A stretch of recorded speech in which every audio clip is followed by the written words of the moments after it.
ಅವರಿಗೆ ಪ್ರೋತ್ಸಾಹ ಕೊಡುವಂತ ಕೆಲಸ ನಾವೆಲ್ಲರೂ ಕೂಡ ಮಾಡಬೇಕು. ಈ ಪ್ರೋತ್ಸಾಹವನ್ನೇ ನಾವು ಈ ಒಂದು ಕಾರ್ಯಕ್ರಮದ ಮುಖಾಂತರ ಮಾಡ್ತಾ ಇರುವಂತದ್ದು. ನಾವು ಇನ್ನೂ ಚೆನ್ನಾಗಿ ಓದಿ ಮುಂದೆ ಕೊಡಬೇಕು ಅನ್ನೋದು ನಮ್ಮ ಆಸೆ.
ಆದ್ರೆ ಸೇವೆ ಮಾಡ್ಲಿಕ್ಕೆ ಒಂದು ಅವಕಾಶ ರಾಜಕೀಯದಲ್ಲಿ ಬಂದ್ಮೇಲೆ ಗೊತ್ತಲ್ಲ, ಬರ್ತ್ಡೇ ಮಾಡೋದು ಇನ್ನೊಂದು ಇರುತ್ತೆ. ಅದಕ್ಕೆ ಬರ್ತ್ಡೇ ಪಾರ್ಟಿ ಮಾಡಲ್ಲ, ಕೇಕ್ ಕಟ್ ಮಾಡಲ್ಲ, ಡ್ಯಾನ್ಸ್ ಮಾಡಲ್ಲ, ಇನ್ನೊಂದು ಮಾಡಲ್ಲ, ಜನ ಸೇವೆ ಮಾಡಬೇಕು ಅನ್ನೋ ಉದ್ದೇಶವನ್ನ ಇಟ್ಕೊಂಡು ಈ ಕಾರ್ಯಕ್ರಮವನ್ನ ಮಾಡ್ತಾ ಇದ್ದೀವಿ. ಹಾಗಾಗಿ ಅದೊಂದು ಜಸ್ಟ್ ಬರ್ತ್ಡೇ ಅನ್ನೋದು ಒಂದು ಇದು ಅಷ್ಟೇ, ಬಿಟ್ರೆ ಸೇವೆ ಮಾಡೋದು ಬಹಳ ಮುಖ್ಯ. ಇದನ್ನ ಮಾಡ್ತಾ ಇದ್ದೀವಿ. ಇವತ್ತಿನ ಕಾಲಘಟ್ಟದಲ್ಲಿ ಮನುಷ್ಯತ್ವವನ್ನ ಯಾವ ತರ ಎತ್ತಿಡಿಬೇಕು ಅಂದ್ರೆ ನಾವೆಲ್ಲ ಒಳ್ಳೆಯವರಾಗಬೇಕು, ಸತ್ಯವನ್ನೇ ಮಾತಾಡಬೇಕು, ಆದಷ್ಟು ಒಳ್ಳೆಯದನ್ನೇ ಮಾಡುವಂತ ಪ್ರಯತ್ನ ಪ್ರತಿಯೊಬ್ರು ಮಾಡಬೇಕು. ಆದ್ರೆ ಇತ್ತೀಚಿನ ದಿನದಲ್ಲಿ ಮುಂದೆ ಒಂಥರ ಇರ್ತಾರೆ, ಹಿಂದೆ ಇನ್ನೊಂಥರ ಇರ್ತಾರೆ. ನಮ್ಮಲ್ಲೇ ನಾವು ನೋಡ್ಲಿಕ್ಕೆ ನಮಗೆ ಸಿಗ್ತಾರ ಅಂತ ಅವ್ರು. ಮುಂದೆ ನಗ್ನಗ್ತಾ ಚೆನ್ನಾಗಿರ್ತಾರೆ, ಬಹಳ ಹೊಗಳಿ ಮಾತಾಡ್ತಾರೆ, ಆದ್ರೆ ಹಿಂದೆ ಬೇರೆ ತರ ಮಾತಾಡ್ತಾರೆ. ಇದು ಮಾನವೀಯತೆಯ ಒಂದು ಮನುಷ್ಯನ ಕ್ವಾಲಿಟಿ ಅಲ್ಲ ಅದು ಅನ್ನೋದನ್ನ ಹೇಳಕ್ ಇಷ್ಟಪಡ್ತೀನಿ ನಾನು. ಯಾಕಂದ್ರೆ ಹಿಪೋಕ್ರಸಿಯನ್ನ ನಾವು ಯಾರು ಒಪ್ಕೊಳ್ಳಕ್ಕೆ ಸಾಧ್ಯವೇ ಇಲ್ಲ. ಸೊ ಹಾಗಾಗಿ ನಾವು ಏನಿದೀವಿ, ಹೇಗಿದ್ದೀವಿ ಅನ್ನೋದನ್ನ ಮುಂದೆ ಇಡುವಂತವ್ರು ಆಗ್ಬೇಕು ನಾವು. ಹಾಗಾಗಿ ಬಂಧುಗಳೇ, ಅವಕಾಶ ನಮ್ಗೆಲ್ರಿಗೂ ಕೊಡುವಂಥದ್ದು ಭಗವಂತ. ಮನುಷ್ಯ ಅವಕಾಶ ಕೊಡ್ಲಿಕ್ಕೆ ಸಾಧ್ಯವಿಲ್ಲ. ನನಗೇನಾದ್ರೂ ಅವಕಾಶ ಕೊಟ್ಟಿದ್ರೆ ಅದು ಭಗವಂತ. ಇವತ್ತು ನನಗೆ ಇಷ್ಟು ಒಂದು ಒಳ್ಳೆ ತಂದೆಯನ್ನ ಕೊಟ್ಟಿರುವಂತದ್ದು ಭಗವಂತ. ಆ ಭಗವಂತನಿಗೆ ಕೃತಜ್ಞತೆಗಳನ್ನ ಹೇಳ್ತಾ, ನಮ್ಮ ತಂದೆಗೋಸ್ಕರ, ಅವರ ಆಯುಸ್ಸಿಗೋಸ್ಕರ, ಅವರ ಆರೋಗ್ಯಕ್ಕೋಸ್ಕರ ತಮ್ಮೆಲ್ಲರ ಪ್ರಾರ್ಥನೆ ಇರಬೇಕು. ಯಾಕೆಂದ್ರೆ ನಿಮ್ಗೆ ಗೊತ್ತಿದೆ, ಈಗಾಗಲೇ ನನ್ನ ತಾಯಿಯನ್ನ ಕಳ್ಕೊಂಡು ತಂದೆಯವರು ಮಾತ್ರ ಇವತ್ತು ನಮ್ಮ ಜೊತೆಯಲ್ಲಿ ಇರುವಂತದ್ದು. ಅವರಿಗೆ ಭಗವಂತ ಆಯುಸ್ಸು ಆರೋಗ್ಯ ಕೊಡ್ಲಿ ಅಂತ ತಾವೆಲ್ಲರೂ ಪ್ರಾರ್ಥನೆ ಮಾಡಿ ಅಂತ ಹೇಳ್ತಾ, ಈಗ ತಮ್ಮನ್ನೆಲ್ಲ ಉದ್ದೇಶಿಸಿ ನನ್ನ ತಂದೆ ಆದಂತ ಡಾಕ್ಟರ್ ಎನ್.ಎ. ಮೊಹಮ್ಮದ್ ಅವರು ಒಂದೆರಡು ಮಾತಾಡಬೇಕು ಅಂತ ಕೇಳ್ಕೊಳ್ತೀನಿ. ಸನ್ಮಾನ್ಯ ಸಹೋದರಿ ಸಹೋದರರಿಗೆ, ಇಲ್ಲಿ ಸೇರುವ ಸ್ಟೇಜಲ್ಲಿರುವವರಿಗೆ ಮತ್ತು ಎಲ್ಲರಿಗೂ ನಮಸ್ಕಾರ. ನನಗೆ ಈಗ 87 ವಯಸ್ಸು ಮುಗಿತು, 88ನೇ ವಯಸ್ಸು. ಮಾತಾಡುವಾಗ ಸಬ್ಜೆಕ್ಟ್ ಸ್ವಲ್ಪ ಚೇಂಜ್ ಆಗಿಬಿಡ್ತದೆ. ಅದಕ್ಕೆ ನಾನು ಸ್ವಲ್ಪ ಹುಷಾರಾಗಿ ಮಾತಾಡಬೇಕಾಗ್ತದೆ. ಈಗ ಬರ್ತ್ಡೇ ಹಬ್ಬ ಅಂತ ಹೇಳಿದ್ರೆ ಹ್ಯಾರಿಸಿಗೆ ಹೇಳಿದಂಗೆ ನಾವು ಅಷ್ಟೆಲ್ಲ ಅದು ಆಘೋಷ ಮಾಡ್ತಿರ್ಲಿಲ್ಲ ಹಿಂದೆ. ನಾನು ಭದ್ರದಲ್ಲಿ ಬಂದು ಮುನ್ಸಿಪಲ್ ಪ್ರೆಸಿಡೆಂಟ್ ಆದ ಮೇಲೆ ಅಲ್ಲಿರುವ ಜನರು ಬಿಡಲಿಲ್ಲ, ಅವರು ಫೋರ್ಸ್ ಆಗಿ ಮಾಡಿದ್ರು. ಇಲ್ಲಿ ಬಂದ ಮೇಲೂ ಸ್ವಲ್ಪ ಮೆಂಬರ್ಸ್ ಕಾರ್ಪೊರೇಟರ್ಗಳು ಅದು ಮಾಡಲಿಕ್ಕೆ ಶುರು ಮಾಡಿದ್ರು. ಅದಕ್ಕೆ ನಾವು ಮಾಡ್ತಾ ಇದ್ದೀವಿ ಅಷ್ಟೇ. ಆದರೆ ಆರಿಸಿಗೆ ಮಾನವೀಯತೆ, ಮನುಷ್ಯತ್ವ ಇದೆಲ್ಲ ಹೇಳ್ತಾ ಇದ್ದಲ್ಲ, ಇದು ನಮಗೆಲ್ಲ ಆಕ್ಚುಲಿ ಈಗ ಲಾಸ್ ಆಗಿದೆ ಅಂತ ಹೇಳಿನೇ ಅವರು ಹೇಳ್ತಾ ಇದೆ ಅಂತ ಕಾಣ್ತದೆ. ಯಾಕೆಂದ್ರೆ ಮನುಷ್ಯ ಸೃಷ್ಟಿಯಲ್ಲಿ ಅದೆಲ್ಲ ಇತ್ತು. ಈಗ ಹಿಂದೂಗಳಾದರೆ ಶ್ರೀಕೃಷ್ಣ ಆಗಲಿ ಶ್ರೀರಾಮನವರಾಗಲಿ ಯಾರು ಯಾರನ್ನು ಬೇರೆ ಬೇರೆ ಮಾಡಿಲ್ಲ. ಎಲ್ಲ ಪ್ರಪಂಚದಲ್ಲಿರುವ ಮನುಷ್ಯರೆಲ್ಲ ಒಂದೊಂದೇ ಅವರು ಹೇಳಿಕೊಟ್ಟಿರೋದು. ಯೇಸು ಅಷ್ಟೇ, ಯೇಸುನು ಏನು ಕ್ರಿಶ್ಚಿಯನ್ಸ್ ಬೇರೆನೆ, ಬೇರೆ ಮನುಷ್ಯರಿಗೆಲ್ಲ ಬೇರೆ ಅಂತ ಹೇಳಿಲ್ಲ. ಪ್ರಾಫೆಟ್ ಮೊಹಮ್ಮದ್ ಅದೇ ಹೇಳಿದ್ದಾರೆ. ಪ್ರಾಫೆಟ್ ಮೊಹಮ್ಮದ್ ಎಷ್ಟು ಮಟ್ಟಿಗೆ ಹೇಳಿದೆ ಅಂತ ಹೇಳಿದ್ರೆ, ಮೆಕ್ಕಾದಲ್ಲಿ ಒಂದು ಟೈಮಲ್ಲಿ ಮದೀನಾದಲ್ಲಿ ಜ್ಯೂಸ್ ಇದ್ರು, ಮುಸ್ಲಿಮ್ಸ್ಗೆ ಯಾವತ್ತೂ ಅವರ ಎನಿಮೀಸ್ ಲೆಕ್ಕ. ಅವರು ಬಂದು ಹೇಳಿದ್ರು, ನಮಗೆ ಪ್ರೇ ಮಾಡ್ಲಿಕ್ಕೆ ಜಾಗ ಇಲ್ಲ ಅಂತ, ನಮ್ಮ ಮಸ್ಜಿದ್ ಒಳಗೆ ಮಾಡ್ಕೊಳ್ಳಿ, ನಮ್ಮ ಟೈಮ್ ಮಾಡ್ಬಿಟ್ಟು ನೀವು ಬಿಟ್ಕೊಡ್ತೇನೆ ಅಂತ ಹೇಳಿದೆ. ಅದು ಪ್ರಾಫಿಟ್ ಮೊಹಮ್ಮದ್. ಈಗ ಏನಾಗಿದೆ ಗೊತ್ತಾ, ಶ್ರೀಕೃಷ್ಣ ಹೇಳಿದ್ರು ಹೇಳಲ್ಲ, ಶ್ರೀರಾಮ ಹೇಳಿದ್ರು ಹೇಳಲ್ಲ, ಯೇಸು ಹೇಳಿದ್ರು ಹೇಳಲ್ಲ, ಮೊಹಮ್ಮದ್ ಹೇಳಿದ್ರು ಹೇಳಲ್ಲ. ಅವನು ಹಿಂದೂ, ಇವನ್ ಮುಂದು, ಅವನ್ ಮುಸ್ಲಿಮು, ಇವನ್ ಕ್ರಿಶ್ಚಿಯನ್, ಇದಾಗೋಗಿದೆ. ಇದು ಮನುಷ್ಯತ್ವ ಅಲ್ಲ. ನಾವು ಮನುಷ್ಯರಾಗಬೇಕು. ಯಾರು ಬ್ಲಡ್ ನೋಡಿ, ಒಬ್ಬ ಆಕ್ಸಿಡೆಂಟ್ ಆಗ್ಲಿ, ಒಬ್ಬ ಹಿಂದೂ, ಒಬ್ಬ ಮುಸ್ಲಿಮ್ಸ್ ಬ್ಲಡ್ ಆಗ್ತದೆ, ಅವ್ರು ಬದುಕೊಳ್ತಾನೆ. ಒಬ್ಬ ಮುಸ್ಲಿಂ ಆಗಿದ್ರೆ ಕ್ರಿಶ್ಚಿಯನ್ ಆಗಿ ಇನ್ನೊಬ್ಬ ಬ್ಲಡ್ ಆಗಲಿ, ಯಾವ ಬ್ಲಡ್ ಅಲ್ಲಿ ಭಾವವೇನೇ ಇಲ್ಲ. ಆಗ ದೇವರು ಎಲ್ಲರಿಗೂ ಒಂದೇ ತರ ಸೃಷ್ಟಿ ಮಾಡಿದೆ, ಡಿಫರೆಂಟ್ ಆಗಿ ಮಾಡಲೇ ಇಲ್ಲ ಯಾರಿಗೂ. ಹಿಂದೂ ಮುಸ್ಲಿಂ ಮಾಡಿಲ್ಲ, ಬಡತನ ಸೌಕಾರ ಮಾಡಿಲ್ಲ. ಕೆಲವರು ಕೆಲಸದಲ್ಲಿ ಬಡತನ ಆಗೋಗ್ತದೆ, ಕೆಲವರು ಕೆಲಸದಲ್ಲಿ ಸೌಕಾರಗಳಾಗ್ತದೆ, ಅಷ್ಟೇ ಅಲ್ಲ, ಅದರಲ್ಲಿ ಡಿಫರೆನ್ಸ್ ಏನೂ ಇಲ್ಲ. ಅದೇ ಈ ಮಾನವಿಕತೆ ಈಗ ಹೇಳ್ತಾ ಇರೋದು, ಅದು ತುಂಬ ಕಮ್ಮಿ ಆಗೋಯ್ತು. ಈಗ ಅವನು ಹಿಂದೂ, ಇವನ್ ಮುಸ್ಲಿಮು, ಅವನು ಕ್ರಿಶ್ಚಿಯನ್, ಆ ಮಾತು ಇರಬಾರ್ದು. ನಾವು ಮನುಷ್ಯರು, ಯಾರಿಗೆ ಏನೂ ಮಾಡೋದಿಲ್ಲ. ಒಬ್ಬರು ನಾವು ಹೇಳಿದಂಗೆ ಒಬ್ಬ ಹಿಂದೂಗ ಏನೋ ಮಾಡಿಕೊಡಲ್ಲ, ಮುಸ್ಲಿಂ ಮಾಡೋಲ್ಲ, ಕ್ರಿಶ್ಚಿಯನ್ ಮಾಡೋಲ್ಲ. ಕೆಲವು ಲೀಡರ್ ಆದ ಮೇಲೆ ಅವರು ಸ್ವಲ್ಪ ಒಳ್ಳೇದು ಮಾಡ್ತಾರೆ ಮನುಷ್ಯರಿಗೆಲ್ಲ ಸೇರಿಸಿ. ಈಗ ನನಗೆ ನನ್ನ ಲೈಫಲ್ಲಿ ನಾನು ಭದ್ರಾವತಿಯಲ್ಲಿ ಮುನ್ಸಿಪಲ್ ಪ್ರೆಸಿಡೆಂಟ್ ಆಗೋ ಟೈಮಲ್ಲಿ ನಾವೊಂದು 4-5% ಇದ್ರದ್ದು. ನಾಳೆ ಎಲೆಕ್ಷನ್ಲಿ ವಿನ್ ಆದೆ, ಮುನ್ಸಿಪಲ್ ಪ್ರೆಸಿಡೆಂಟ್ ಆದೆ. ಆವಾಗಲೂ ಹ್ಯಾರಿಸ್ ಸಣ್ಣ ಹುಡುಗ, 6 ವಯಸ್ಸು. ಅವನು ಹುಟ್ಟೋ ಟೈಮಲ್ಲಿ ಭದ್ರಾವತಿಯಲ್ಲೇ ನಾವಿದೆ. ಆ ಟೈಮಲ್ಲಿ 6 ವಯಸ್ಸಿಲ್ಲ, 6 ವಯಸ್ಸು ಇಲ್ಲಿ ಬೆಂಗಳೂರು ಬರುವಾಗ ಅವನಿಗೆ 6 ವಯಸ್ಸು. ಅವನು ಹುಟ್ಟಿರೋದಲ್ಲಿ ಭದ್ರಾವತಿಯಲ್ಲಿ ಹುಟ್ಟಿರೋದು.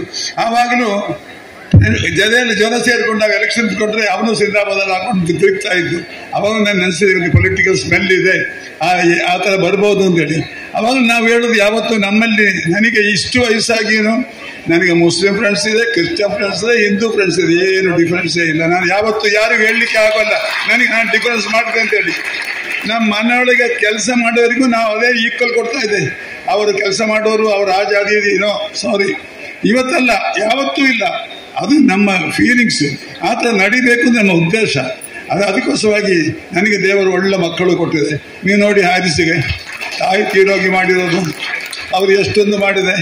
ನಮಾಜ್ ಮಾಡೋ ಟೈಮಲ್ಲಿ, 2ನೇ ಟೈಮಲ್ಲಿ ನಮಾಜ್ ಮಾಡೋ ಟೈಮಲ್ಲಿ ಅವನ ತಾಯಿ ತೀರೋಗಿ ಅವನು ಜೋರಾಗಿ ಹತ್ಬಿಟ್ಟೆ ಅಲ್ಲಿ. ಅಂದರೆ ಅವನಿಗೆ ತಡೀಲಿಕ್ಕಾಗಿಲ್ಲ ತಾಯಿ ಸತ್ತೋಗಿರೋ ಫೀಲಿಂಗ್ಸು. ಮೊನ್ನೆ ಅವರು ಮಿಸ್ಸಸ್ ಏನೋ ಹೇಳ್ತಾ ಇದ್ರು, ಸಭೆ ನಮಾಜ್ ಮಾಡಿಬಿಟ್ಟು ಅಳ್ತಾ ಇದ್ರು, ತಾಯಿಯನ್ನು ನೆನೆಸ್ಬಿಟ್ಟು ಅಂತೇಳಿ. ಸೊ ಅಷ್ಟು ಒಳ್ಳೆ ಮಕ್ಕಳು ಕೊಟ್ಟಿದೆ ನನಗೆ. 2 ಗಂಡು ಮಕ್ಕಳು, 2 ಹೆಣ್ಮಕ್ಕಳು, 4 ಮಕ್ಕಳು ಒಳ್ಳೆ ಮಕ್ಕಳೇ. ಎಲ್ಲರೂ ನನ್ನನ್ನು ಪ್ರೀತಿಸ್ತಾ ಇದ್ದಾರೆ. ಈಗ ಸಣ್ಣವನು ದುಬೈಯಿಂದ ಬಂದ, ನನಗೆ ಬರ್ತಡೆ ಅಂತ ಹೇಳಿ ಅಬ್ದುಲ್ಲಾ, ಅವನು ದುಬೈಯಿಂದ ನಿನ್ನೆ ರಾತ್ರಿ ಬಂದ, ನಾಳೆ ಅವನಿಗೆ ಹೋಗ್ಬೇಕು, ಅಷ್ಟೊಂದು ಕೆಲಸ ಇದೆ. ಎಜುಕೇಶನ್ ಈಗ ನಾವಿಲ್ಲಿ ಶುರು ಮಾಡಿದೆ. ಅವನು ಅಲ್ಲಿ ಮೇನ್ ಎಜುಕೇಶನ್ ಶುರು ಮಾಡಿರೋದು. One of the best college ದುಬೈಯಲ್ಲಿ ನಮ್ಮ ಸಣ್ಣ ಮಗಂದು ಬೆಸ್ಟ್ ಸ್ಕೂಲು. ಸೊ ನಮ್ಮ ಉದ್ದೇಶ ಅದು ಜನರಿಗೆ ಒಳ್ಳೆದಾಗಬೇಕು, ವಿದ್ಯಾಭ್ಯಾಸ ಕೊಡಬೇಕು. ನಿಮಗೆ ಜ್ಞಾಪಕ ಇರ್ಬೋದು, ಹಿಂದೆ ಹ್ಯಾರಿಸ್ ಹೇಳ್ತಾ ಇದ್ರು, ಏನು ವಿದ್ಯಾಭ್ಯಾಸ ಬೇಕು, ವಿದ್ಯಾಭ್ಯಾಸ ಆದ್ರೇನೆ ಇಲ್ಲಿ ಮುಂದೆ ಬರೋದು. ನಿಮಗೆ ಗೊತ್ತಿರ್ತದೆ, 20 ವರ್ಷ ಮುಂಚೆ, ನಾವು ಇಲ್ಲಿ ಬರೋದಕ್ಕೆ ಮುಂಚೆ 55 ವರ್ಷ ಸ್ವಾತಂತ್ರ್ಯ ಸಿಕ್ಕಿ ಆಗಿತ್ತು. ಅದು ಈ 20 ವರ್ಷ ಒಳಗೆ ಎಷ್ಟೊಂದು ಡೆವಲಪ್ಮೆಂಟ್ ಆಗಿದೆ. ಒಬ್ಬರಿಗೆ ಹೊಟ್ಟೆ ಹಸಿರೋ ಟೈಮಲ್ಲಿ ಊಟ ಕೊಟ್ಟರೆ ಅವರಿಗೆ ಊಟ ಸಿಕ್ಕುವಾಗ ಊಟ ಸಿಕ್ತು ಆಗ್ತದೆ. ಊಟ ತಿಂತಾ ಇದ್ರೆ, ಏನು ಮಾಮೂಲು ತಿಂತಾ ಇದ್ರೆ ಇಂತೇನಾಗಿದೆ, ಹಾಗೆ ಆಗಿದೆ, ಹೀಗಾಗಿದೆ ನೆನೆಸ್ಕೊಳ್ತಾರೆ. ಅದು ಹೇಳಲಿಕ್ಕೂ ಇನ್ನೊಬ್ಬರಿಗೆ ಈಸಿ ಆಗ್ತದೆ. ಅದೇನು ಭಾಳ ಅದು ಹಿಂದೆ ಇದ್ದಿರುವ ಕಷ್ಟಪಟ್ಟದ್ದು ಜ್ಞಾಪಕ ಇರೋದಿಲ್ಲ. ಈಗ ಈಗ ಹ್ಯಾರಿಸ್ ಹೇಳಿದ್ರೆ, ಅದು ಕೆಲವು ವಿಷಯ ಮಾತಾಡುವಾಗ ಏನೋ ಸೂಚನೆ ಕೊಟ್ಟು ನನಗೇನು ಗೊತ್ತಾಗಿಲ್ಲ. ಪೊಲಿಟಿಕ್ಸಲ್ಲೂ ಕೆಲವರು ಇರ್ತಾರೆ, ನಮ್ಮ ಜೊತೆಲಿ ಇರ್ತಾರೆ, ನಮ್ಮ ಹತ್ರ ಚೆನ್ನಾಗಿ ಮಾತಾಡ್ತಾರೆ. ಕೆಲವರು ಬೇರೆಯವರು ಇರೋರು ನಮ್ಮ ಹತ್ರ ಚೆನ್ನಾಗಿರ್ತಾರೆ. ಈಗ ಆದರೆ ನಾವು ಏನು ಮಾತಾಡ್ತಾರೆ ಗೊತ್ತಾ, ಅವನೊಬ್ಬ ಬರ್ತಾ ಇದ್ದಾನೆ, ಅಲ್ಲಿ ನ್ಯೂಸ್ ತಗೊಂಡು ಇಲ್ಲಿ ಬರ್ತಾ ಇದ್ದಾನೆ, ಇಲ್ಲಿ ನ್ಯೂಸ್ ತಗೊಂಡು ಅಲ್ಲಿ ಕೊಡ್ತಾನೆ. ಅಷ್ಟು ಕೆಟ್ಟ ಹೆಸರು ಎಲ್ಲ ಕಡೆ ಸಿಗ್ತದೆ. ಯಾರು ಒಳ್ಳೆಯವರು ಹೇಳಲ್ಲ. ನನ್ನನ್ನು ಕೆಟ್ಟದಾಗಿ ಒಂದು ಗೂರ್ಪಲ್ಲಿ ಇನ್ನೊಂದು ಕಡೆ ಹೇಳಿದರೆ ಅವರು ಯಾರು ಒಳ್ಳೇದು ಹೇಳಲ್ಲ. ಬರ್ತಾ ಇದ್ದಾನೆ, ಅವನಿಗೆ ಏನೋ ನ್ಯೂಸ್ ತಗೊಂಡು ಬರ್ತಾನೆ, ಅಲ್ಲಿಂದ ನಮ್ಮ ನ್ಯೂಸೆಲ್ಲ ಕೊಟ್ಟು ಬರ್ತಾ ಇರೋದು ಇದು ಅಂತ ಹೇಳ್ತಾರೆ. ಸೊ ಆ ಥರ ಇರಬಾರ್ದು. ನಾವು ಮನುಷ್ಯರಾಗಬೇಕು. ನನ್ನ ಮಗ, ನನಗೆ ತುಂಬ ಸಂತೋಷ ಅಂತ ಗೊತ್ತಾ, ನನ್ನ ಮಗ ಮನುಷ್ಯತ್ವ ಅಂತ ಹೇಳಿ ಮಾಡ್ತಾ ಇರೋದು. ಅದೇ ಇಂಪಾರ್ಟೆಂಟ್ ಬೇಕಾಗಿರೋದು. ಮನುಷ್ಯರಾಗಬೇಕು ನಾವು, ಇಲ್ಲದ್ರೆ ಏನು ಪ್ರಯೋಜನ ಇಲ್ಲ. ಏನು ಯಾವ ಜಾತಿಯಾಗಿಯೂ ಪ್ರಯೋಜನ ಇಲ್ಲ. ಎಲ್ಲರಿಗೂ ದೇವರು ಒಳ್ಳೇದು ಮಾಡ್ತಾರೆ, ಒಳ್ಳೆಯವರಾಗಿ ಬದುಕಿದ್ರೆ. ಪುರಾಣಲ್ಲಿ ದೇವರು ಹೇಳ್ತಾರೆ, ನೀವು ರೈಟು ಲೆಫ್ಟ್ ನೋಡಬೇಡ, ಒಳ್ಳೆತನ ಯಾರು ಮಾಡ್ತಾರೆ ಅವರು ಸ್ವರ್ಗಕ್ಕೆ ಹೋಗ್ತಾರೆ, ಕೆಟ್ಟವ್ರು ಯಾರು ಮಾಡಿದ್ರು ಅವರಿಗೆ ನಾನು ಬಿಡೋದು ನರಕಕ್ಕಾಗ್ತಾನೆ ಅಂತ ಹೇಳಿ. ಅದ್ರ ಡಿಫರೆನ್ಸೇ ಹೇಳಿಲ್ಲ. ಈಗ ಮುಸ್ಲಿಮ್ಸ್ ಹೆಲ್ಪ್ ಮಾಡಲಿಕ್ಕೆ ಮುಸ್ಲಿಮ್ಸ್ಗೆ ಮಾಡಿ ಅಂತ ಎಲ್ಲೂ ಹೇಳಿಲ್ಲ ಕುರಾನಲ್ಲಿ. ಏನು ಹೇಳ್ತಾ ಇದ್ದಾರೆ, ಮನುಷ್ಯರಿಗೆ ಬಡವರಿಗೆ ಕೊಡಿ ಹೇಳ್ತಾ ಇದ್ದಾರೆ. ಅದು ನನ್ನ ಮಕ್ಕಳು ಕಲ್ತಿದ್ದಾರೆ, ನನ್ನಿಂದು ಸಹ. ನಾನು ಅದೇ ಥರ ಹೇಳ್ತಾನೆ ಇದ್ದೆ. ಸೊ ನಾನು ತುಂಬ ಮಾತಾಡಲಿಕ್ಕೆ ತುಂಬ ಜನ ಇದೆ, ಮಾತಾಡಿದ್ರೆ ತುಂಬ ಟೈಮ್ ಮಾತಾಡಬೇಕಾಗ್ತದೆ. ಭಗವಂತ ಮನುಷ್ಯ ಕೊಡ್ಲಿಕ್ಕೆ ಸಾಧ್ಯವಿಲ್ಲ. ನಾವು ಹಾಳಾಗೋದೇ ಅಸೂಯೆಯಿಂದ. ಭಗವಂತ ಎಲ್ರಿಗೂ ಒಳ್ಳೆ ಮಕ್ಕಳನ್ನ ಕೊಡ್ಲಿ, ಒಳ್ಳೆ ತಂದೆ ತಾಯಿಯನ್ನ ಕೊಡ್ಲಿ, ತಂದೆ ತಾಯಿಯನ್ನ ಪ್ರೀತಿಸುವಂತ ಮಕ್ಕಳು ಎಲ್ಲರೂ ಆಗ್ಲಿ ಅಂತ ನನ್ನ ಪ್ರಾರ್ಥನೆ. ಯಾಕಂದ್ರೆ ನನ್ಗೆ ಗೊತ್ತಿದೆ, ಸುಮಾರು ಜನ ತಂದೆಯವ್ರನ್ನ ಮಕ್ಕಳು ನೋಡ್ಕೊಳ್ಳಲ್ಲ. ಮದುವೆ ಆಗಿದ ತಕ್ಷಣ ಹೆಂಡತಿನ ಕರ್ಕೊಂಡು ತಂದೆ ತಾಯಿನ ಬಿಟ್ಬಿಡ್ತಾರೆ. ಅವ್ರ ಮಕ್ಕಳು ಮದುವೆ ಆಗಿದ ತಕ್ಷಣ ಹೆಂಡತಿ ಸಿಕ್ಕಿದ್ರೆ ಅವ್ರ ತಂದೆ ತಾಯಿನ ಬಿಡ್ತಾರೆ. ಇದು ನ್ಯಾಚುರಲ್ ಸೈಕಲ್. ಯಾರು ತಂದೆ ತಾಯಿನ ನೋಡ್ಕೊಳ್ತಾರೆ ಅವ್ರ ಮಕ್ಕಳು ಅವ್ರನ್ನ ನೋಡ್ಕೊಳ್ತಾರೆ. ಹಾಗಾಗಿ ನಾವು ನೋಡಿರೋದು ನಮ್ಮ ತಂದೆ, ನನ್ನ ತಾಯಿ ಅವ್ರ ತಂದೆ ತಾಯಿನ ನೋಡುವಂಥದ್ದು. ಹಾಗಾಗಿ ನಾವು ನಮ್ಮ ತಂದೆ ತಾಯಿನ ಅದೇ ತರ ಪ್ರೀತಿಸ್ಕೊಂಡು ಬರ್ತಾ ಇದ್ದೀವಿ. ತಂದೆಯವರು ಬಹಳಷ್ಟು ಒಳ್ಳೆ ಮಾತುಗಳನ್ನ ಹೇಳಿದ್ರು. ಮಾನವೀಯತೆಯನ್ನ ಎತ್ತಿಡಿಯುವಂತವ್ರು ನಾವು ಆಗ್ಬೇಕು.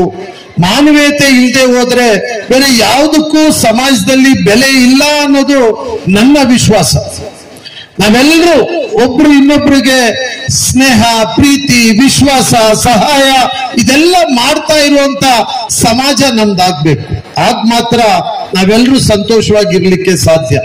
ನಾನು ಪ್ರತಿ ಕಾರ್ಯಕ್ರಮದಲ್ಲೂ ಹೇಳುವಂಥದ್ದು, ವಿದ್ಯಾವಂತರಾಗಬೇಕು. ವಿದ್ಯಾಭ್ಯಾಸ ಇಲ್ಲದೆ ಹೋದ್ರೆ ಪ್ರಯೋಜನ ಇಲ್ಲ.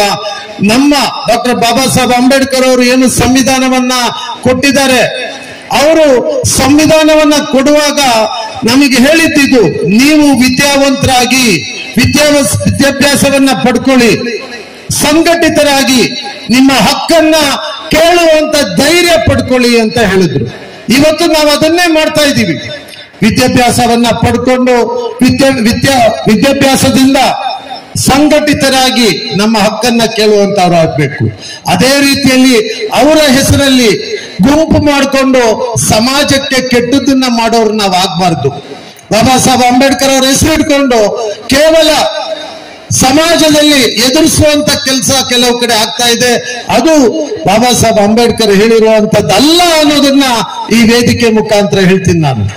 ಬಾಬಾ ಸಾಹೇಬ್ ಅಂಬೇಡ್ಕರ್ ಹೇಳಿದ್ದು, ಯಾರು ಕೊನೆಯ ವ್ಯಕ್ತಿ ಕಷ್ಟಪಡ್ತಾ ಇರ್ತಾನೆ ಅವನಿಗೆ ಸಹಾಯ ಆಗ್ಬೇಕು.